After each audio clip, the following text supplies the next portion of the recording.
Hello friendos, this is Chain, welcoming you back to Chain of Commander, and now that Strixhaven is finally fully spoiled, I can do my setly tradition of completely ignoring the big splashy mythics, not paying any attention to the cool mechanically new rares. You know, I'm just going to completely bypass these uncommons, and I'm going to focus on my top 5, well, normally top 5, commons from this set. See, here's the thing.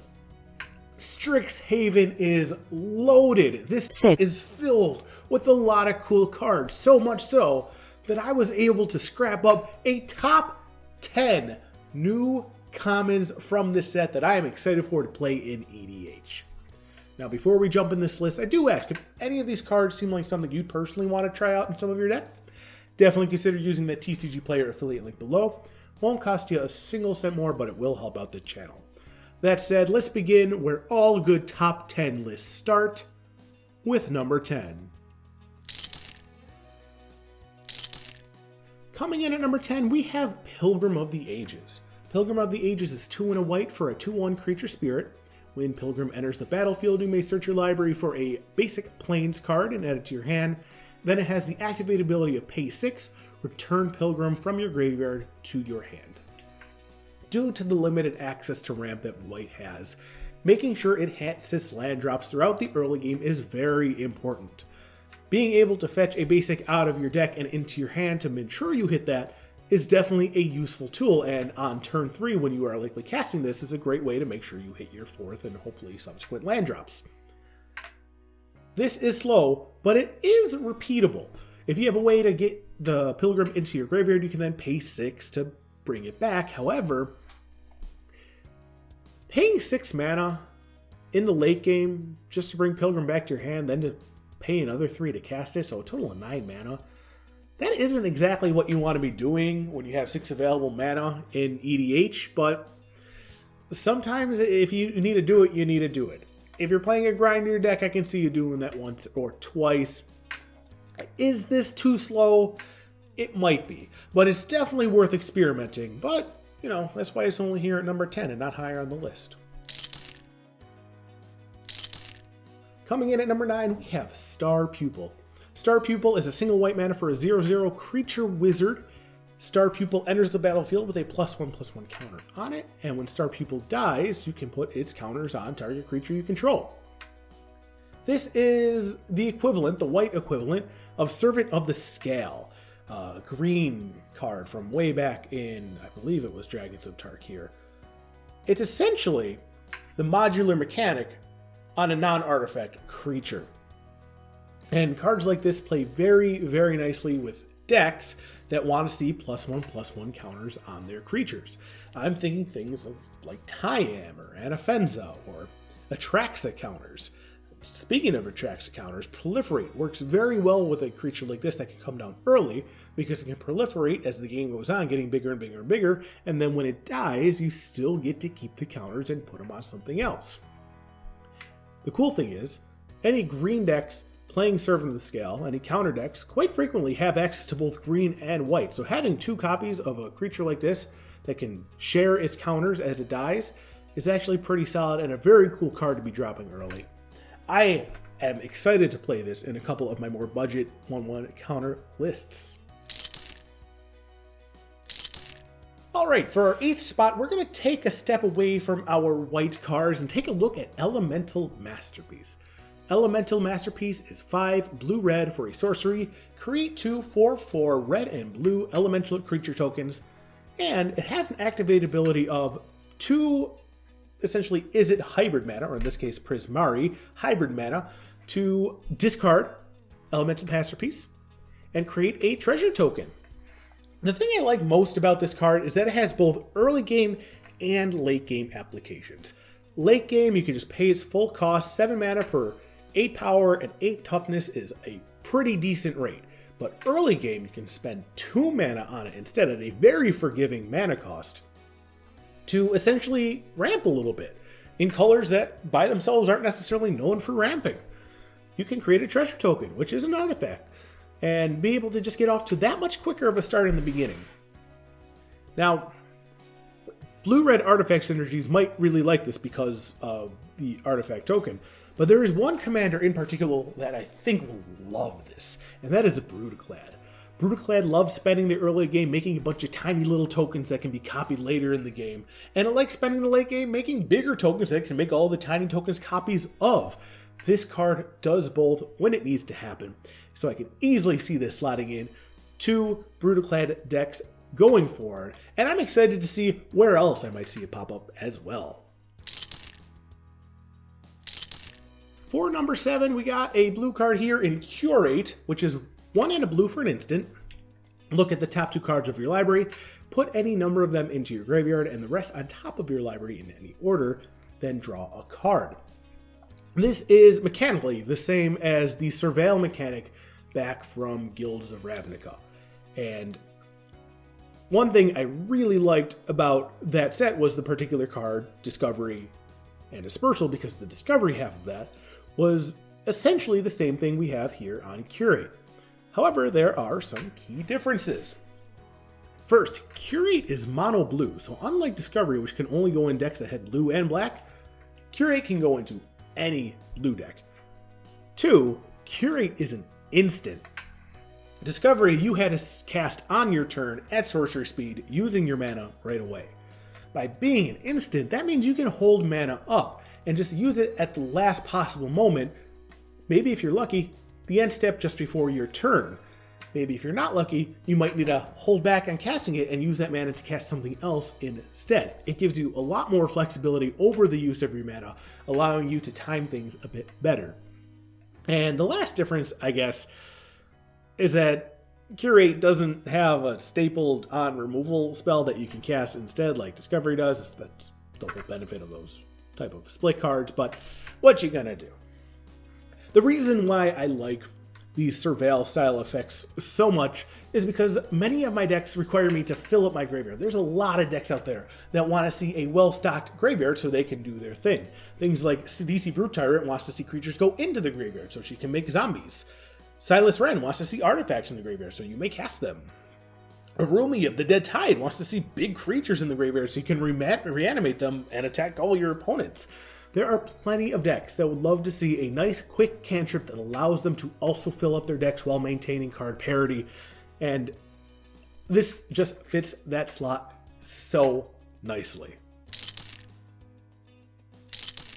Alright, for number 6 we have Resculpt. Resculpt is another blue spell. This time it's 1 and a blue for an instant. Exile target artifact or creature. Its controller creates a 4/4 blue-red elemental creature token.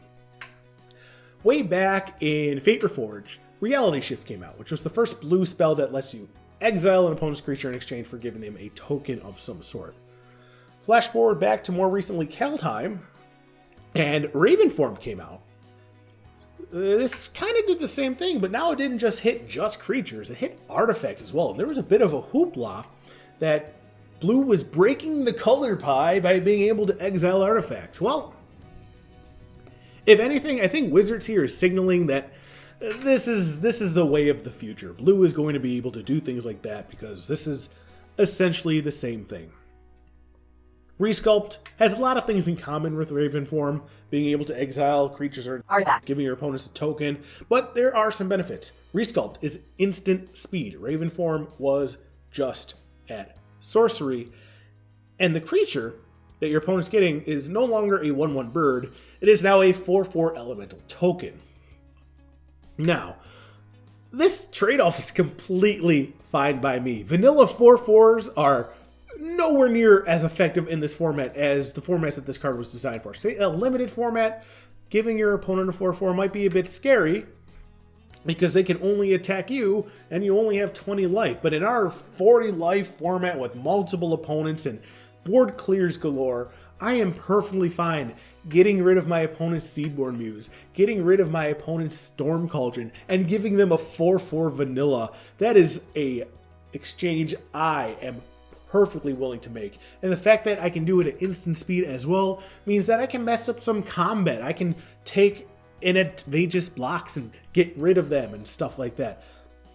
As popular as Reality Shift ended up in this format, I can fully expect to see a similar amount of utilization out of Resculpt. I really like this card. And you know what? I hope you really have been liking this video. If you have, definitely make sure you hit that like button at the bottom to show it. I would appreciate it greatly. That said, let us take this opportunity to jump in to the top 5. Coming in at number 5, we have Dragon's Approach. Dragon's Approach is 2 and a red for a sorcery. Dragon's Approach deals 3 damage to each opponent. Then you may exile Dragon's Approach and 4 other cards named Dragon's Approach from your graveyard. You may search your library for a dragon creature card, put it onto the battlefield, then shuffle, and a deck can have any number of cards named Dragon's Approach.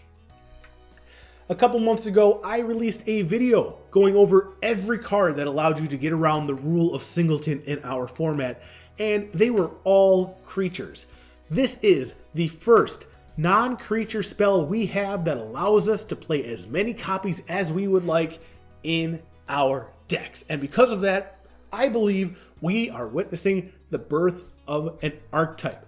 I would not be surprised if going forward, there's going to be people out there playing decks that you'll look at and be like, is that a Dragon's Approach deck? Kind of similar to those Shadowborn Apostles and Relentless Rats decks out there. Dragon's Approach itself proposes a bit of a deck building challenge though. It cares about having a lot of copies of Dragon's Approach, but it also kind of cares about being able to tutor our dragons. So I kind of see a lot of people will take on this challenge, but I'm unsure how many will succeed. I kind of see them going in one of 2 ways. First is, well, dragons. People like dragons, and this is a great way to get dragons out without paying mana costs. Being able to cast Dragon's Approach and also having 4 copies in your graveyard to exile is a bit of a hefty cost. And you're going to be looking for maybe color combinations that allow you to get through your deck a bit faster, maybe mill yourself a little bit by bit, in order to have those Dragon's Approaches in the graveyard to go get a dragon. And your dragons, they might be a variety of toolbox-style dragons or very, very powerful dragons that can help you win the game. And it's really just about finding that balance between how many Dragon's Approaches you need, how many and what type of dragons you want to get with them, and then just making sure that your graveyard is being well stocked in the process.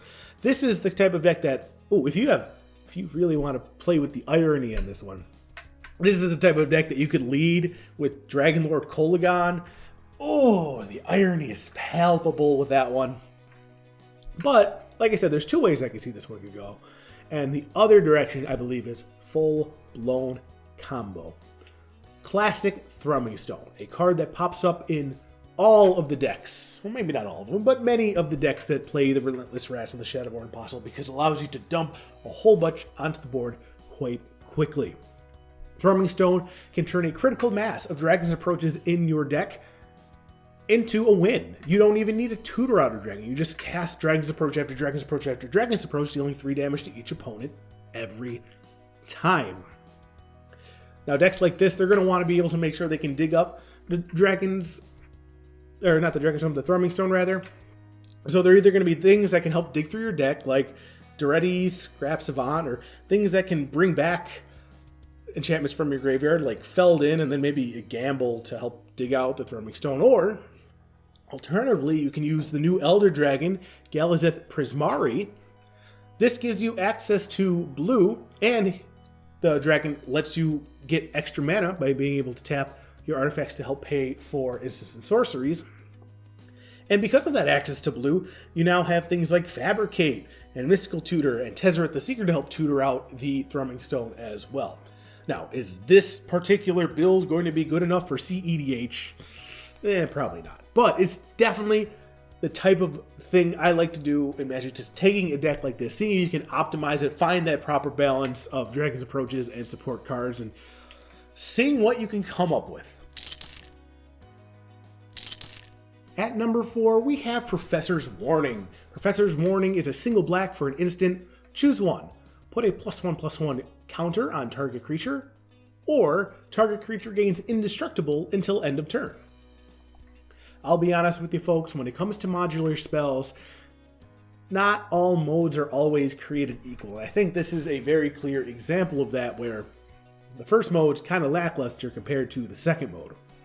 That second ability is a very mana efficient ability to protect a creature in a color that normally isn't associated with instant speed indestructibility. In fact, Professor's Warning is only the third mono black card that can give a creature you control indestructible at instant speed. The previous two was Without Weakness from Hour of Devastation and Oblivious Hunger from Zendikar Rising, both of which themselves are relatively recent in Magic's history. It is also, this one here, Professor's Warning, the cheapest out of all of those so far, coming in at a single black mana. That alone makes this very, very useful in decks that have commanders that are often kill on sight and are required to help get the game plan going. So I'm looking at things like Nekuzar and Marin, two commanders that want to be on the battlefield and that you would like to protect. This is a cheap, mana efficient way to protect them. That said, that first ability of giving things a +1/+1 counter, that's not really anything to scoff at either, because there are plenty of decks that can take advantage of that as well. Any aforementioned +1/+1 counter decks that we were talking about earlier when we were talking about Star Pupil, they can take advantage of this as well, as long as they have access to black. Or Marchesa the Black Rose. This is essentially a way to also reanimate anything that would be about to die by quickly putting a +1/+1 counter on it. You can then put it in the graveyard, bring it back, get any enter the battlefield triggers again off of it. Now, if it was just that mode, I don't think this card would be that great at all, but because it's that mode and the option to give something indestructible, this card ends up being really, really good. Bonus. Neither of the modes require you to target one of your own creatures. So if you ever find a situation where you need to give one of your opponents indestructible, or if one of your other opponents needs to have a creature that's just a itty bit larger, you can pull that off as well. Now, I know when I talked about Oblivion Hunger back in the Zendikar Rising video about the top 5 commons, I said I have no idea why this is a white card, and the same can really be said here as well. This is a card that I really feel should be white, but for some reason it's black, and what you gonna do about it? All right, in our top 3, our first entry is actually a tie. We have Introduction to Annihilation and Introduction to Prophecy. Introduction to Annihilation is 5 mana for a sorcery lesson. Exile target online permanent, its controller draws a card. And Introduction to Prophecy is 3 mana for a sorcery lesson, scry 2, and then draw a card. These are in the same spot for the same reason, but before we get to that, I want to clarify something here regarding these lessons. These lessons are essentially designed to be wishable cards in limited and standard kind of constructed formats where they are put into the sideboard and they can be fetched by the learn mechanic in other cards from this set. Commander does not have access to this. In fact, it's explicitly stated in the rules that cards that let you grab things from outside your deck do not work. So if you're going out in the field and playing at your FNM, it is unlikely that your opponents would be savvy to you having a wish board.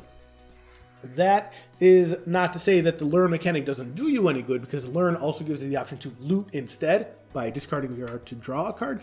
So you're still going to do that with any of our learn cards, but you don't get to tutor up one of these lessons. So that said, why am I so high on these two particular cards? Well, these cards were designed so that in a limited environment, they can be played in pretty much any colors by themselves, requiring no colored mana costs. So, me, who is currently working on building a Kozilek the Great Distortion deck, I look at these and I see these being cool effects that Colorless doesn't really have access to. Introduction to Prophecy. Its effect, Scry 2, then draw a card, is essentially a preordain, but now available in Colorless. Introduction to Annihilation is an excellent removal spell that can exile any non-land permanent, and its controller draws a card, so you can even target your own stuff to draw a card if you need to. But this now joins the ranks of Scour from Existence and Meteor Golem, 2 cards that cost 7 mana to remove a permanent. This is 5 mana with the trade-off that the controller draws a card instead. These are fun new toys for colorless decks that I love to see kind of pop out just as a result of set design. Useful abilities at overcosted prices. This is what I want to see That's why I'm so high in these cards, and I'm really excited to try them out. At number 2, we have Infuse with Vitality. Infuse with Vitality is black-green for an instant. Until end of turn, target creature gains Death Touch and has, when this creature dies, return to the battlefield under its owner's control, tapped, and you gain 2 life. I love this thing because this thing is versatile. It does not need to be a modular spell to have modular functions. This thing is essentially removal. You give something in combat Death Touch, the other thing will die. You can even target your opponent's creatures, causing a creature they may not have calculated to die in their combat math to die. It has protection, allowing a creature to return from imminent death. This works very well on creatures with enter the battlefield triggers because they will die and they will come back and you will get that trigger once again. It also gets around things that say they can't be regenerated. Things like Wrath of God and Damnation don't allow the creatures to regenerate, so you may be sitting there with your Golgari charm in hand going, well, looks like I'll die. Well, this guy can get around it, maybe just for 1 creature, but that's still 1 more creature than you would have if you had Golgari charm. And lastly, you get 2 whole life out of this thing, which in our format means virtually nothing, but, you know, I'm sure you can find some niche situations where 2 life comes in a bit handy. So yeah, plenty of uses here. Very, very nuanced card that can be applied to so many situations, and that's why I love it. That said, I still don't love it as much as our number 1 card here, which is the only card we have left, but before I get to it, I ask if you've been enjoying this list so far, definitely consider hitting that subscribe button below. Love to have you folks join us going forward as we go through the EDH format with our general chit-chat, deck techs, and what have you. Love to have you hang out. That said, 1 left. Numero uno, let's jump into it. Alright, our number 1 card, what can it be? Well, if you saw the thumbnail for this video, you may have realized that I have yet to bring up First Day of Class. First Day of Class is 1 in a red for an instant. Whenever a creature enters the battlefield under your control this turn, put a +1/+1 counter on it, and it gains haste until end of turn. Then it has Learn. Oh boy. As soon as I saw this card spoiled, I looked at that and I'm like, this is probably going to be the number 1 on my commons video, and you know what? Here we are. Let's take a look at Rhythm of the Wild. Rhythm of the Wild gives all your creatures right, which means you have the choice to have them enter with either a +1/+1 counter or with haste. This thing essentially lets you do both. Now granted, it only does it for a single turn, but in a lot of decks, a single turn is all it really needs to do it for. It's essentially a win con in token deck. So things like Kazazan Tamar, Krenko, Omnath Locus of Rage, anything with an Avenger of Zendikar in it. This thing could take all those tokens, make them a little bit beefier, and let them swing in right away so they're not at the mercy, the player's not at the mercy of having to wait a full turn cycle to get back to them before they can attack with them. It's also aggressively costed too. Only 2 mana to represent possible many power and toughness on the board. Let's take a look at that Avenger of Zendikar. It costs 7. You cast it, you're going to probably get your 7 tokens. Now let's say you're at 9 mana, so you can cast First Day of Class first, then Zendikar.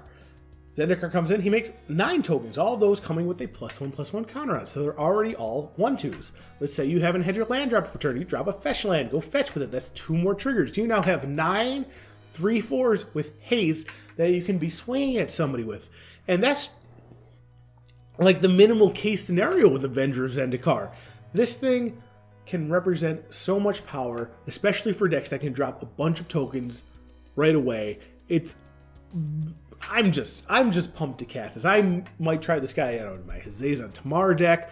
I might try it out in the Locus of Rage deck. This is the kind of card I love to see for token decks, and I'm very excited to play with it going forward. Now, as mentioned with the learn mechanic here, the guy does have learn on him, but we'll still get the loot. You don't get the lessons, but you still get a loot, so that's pretty okay.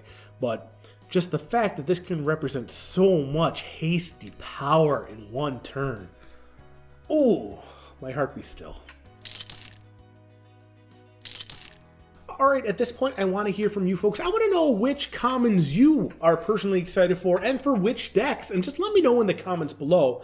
Or if this seems like a topic you want to discuss with me further on, definitely feel free to hop into my Discord. Links there in the description. I'd love to talk with you folks about any sort of thing you want to talk about Magic related, or even not Magic related. We got channels for everything, so hope to see you folks there. But at least for now, we got to spend this time together. I thank you very much for joining me today. I love spending these times with you, and I'll see you guys again in the future.